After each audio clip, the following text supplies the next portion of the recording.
Hello everyone. Maharashtra recently reported a hike of 5,000 coronavirus cases in a single day.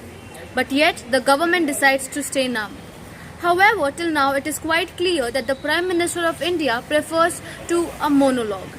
That is only one-sided conversation. But is it enough for India to face a pandemic like this through a monologue? The government needs to speak up. It's high time. So here, the question which arises are as follows. Why are the BJP members still in the election mode? Why are they prompting again and again over the thundering win? What is the benefit of mudslinging Congress about the 2019 lose? Why is the BJP not taking the necessary action which are required for the country to face this pandemic?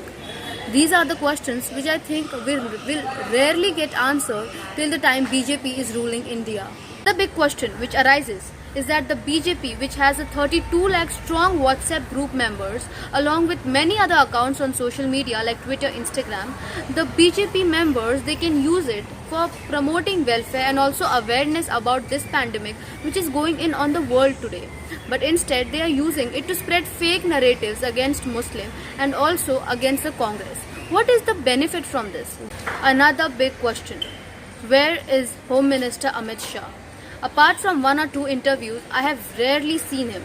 During the election time, there were many promises which were made regarding this, but now I cannot see him at all that he is coming up to the public. And another important issue, जुगाड़. जुगाड़ is the new trend in India. जब जुगाड़ ही करना था तो हम सब ने, the common man, why did we vote for BJP? We could have done a जुगाड़ ourselves. By not paying tax, we could have saved money and then जुगाड़ की नौबत ही नहीं आती. But when the government is collecting tax and the common man, the people, they are paying it, why jugaad? Is this the way in which India wants to really go into?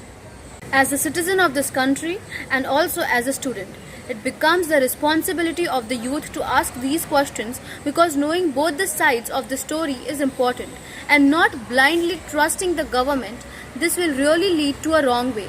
So if the youth is asking some question, it becomes the responsibility of the government or to the responsible person to answer these questions. Because then in the future, BJP will survive.